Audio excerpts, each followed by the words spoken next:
রিডিংয়ের যে প্যাসেজগুলো পড়তেছেন, হ্যাঁ, ওই প্যাসেজগুলো থেকে আপনার কোশ্চেনগুলো করে কি জানতে চান? হ্যাঁ, ওরা জানতে চান যে এক্সামিনাররা আপনার যে ইংলিশে জানা যে হচ্ছে রিডিং পড়ে আপনি বুঝতে পারতেছেন নাকি, রিডিংয়ের সেন্টেন্সগুলো বুঝতে পারতেছেন নাকি, রিডিংয়ে যে হচ্ছে ভোকাবুলারিটা ইউজ করতেছে, তারপর যে সিনোনিমগুলো ইউজ করতেছে এগুলো বুঝতে পারতেছেন নাকি।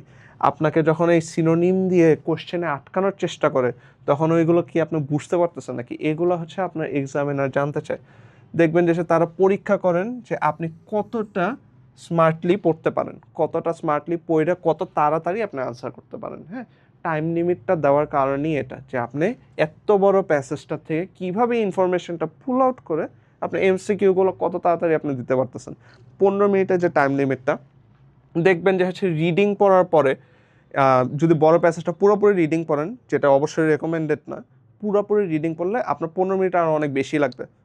তো এটার জন্য আপনার স্ক্যানিং এর যত স্কিলগুলো আছে, স্ক্যানিংয়ের যত স্কিলগুলো আছে, এগুলোর ব্যাপারে এক্সামিনার জানতে চায় যে আপনার ভোকাবুলারিটা কত স্ট্রং। হ্যাঁ, আপনি ইন্ট্রোডাকশন দেখে কি হচ্ছে পুরো প্যাসেজের মিনিংটা বুঝতে পারতেছেন নাকি, আপনি হেডিংগুলো দেখতেছেন নাকি, এগুলো দেখে কি আপনি বুঝতে পারতেছেন নাকি, আপনার ফোরশ্যাডোয়িংটা হইতেছে নাকি। তো এগুলো খালি এক্সামিনার দেখতে চাই যে সে আপনি স্মার্ট নাকি এইসব বিষয়ে। তো এটা নিয়ে আমরা এখন কথা বলবো।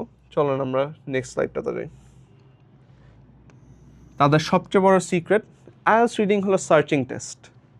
আইএলস রিডিং হলো সার্চিং টেস্ট, এই যে সার্চিং, ঠিক আছে। রিডিং পড়ার সময় আপনি কি হচ্ছে একটা জিনিস খুঁজতেছেন, রাইট। আপনার কোয়েশ্চেনগুলো এমনভাবে দেওয়া যে এই রিডিংয়ের মধ্যে সব তথ্য আছে, তো আপনি রিডিং থেকে চেষ্টা করতেছেন যে সার্চ করে বের করার চেষ্টা করতেছেন আনসারগুলো। হ্যাঁ, তো you just have to be a detective.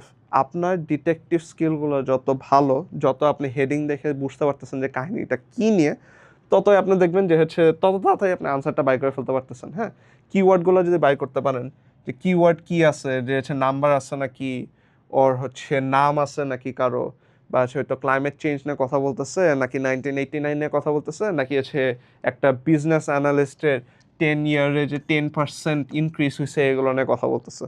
তো এইগুলোর বেসিসে আপনি যখন সার্চ করে বাই করতে পারতেছেন আনসারগুলো, যে আনসারের মধ্যে হচ্ছে মনে করেন ABCD দেওয়া আছে, হ্যাঁ, এর মধ্যে 15%, 20%, 30% এরকম করে দেওয়া আছে, এটা তো অনেক সহজ। হ্যাঁ, আপনার নাম্বার দেখে কিওয়ার্ডটা বাই করে ফেলছেন, হ্যাঁ, এটাকে আপনার সার্চ করলেন না, হ্যাঁ, ওয়াজন্ট এটা সার্চিং টেস্ট। আপনার তো হচ্ছে এটা মনে করেন পুরো প্যাসেজটা রিডিং পড়ারও দরকার নেই, ওখানে পার্সেন্টেজ দেওয়া আছে, পার্সেন্টেজে কিওয়ার্ডটা এই যে 10%, এর পুরো প্যাসেজে একটা দেওয়া আছে, আপনি তো ওইটা খুঁজে বাই করছেন, রাইট। সো এটা তো পুরো রিডিংও পড়া লাগেনি, আপনার সে স্কিলটাও এখানে দেখতে চাইতেছে। It doesn't always have to be on your vocabulary. তা বাদে এই জন্য তারা এমন প্রশ্ন বানায় যাতে আপনি পুরাটা না পড়ে শুধু স্ক্যান করে উত্তর দিতে পারেন। হ্যাঁ, কোশ্চেনের রিডিংয়ে মাঝখানে মাঝখানে দেখবেন যেসব সেন্টেন্স ইউজ করে এগুলো কিন্তু হচ্ছে ইনফরমেশন কিছুই দেওয়া নাই, ঠিক আছে। জাস্ট মনে করেন যে কারো বড়াই করতেছে বা হচ্ছে কোনো ইভেন্টের ডিসক্রিপশন দিতেছে, যেগুলো আপনার এমসিকিউ এর কোনো কাজে আসবে না।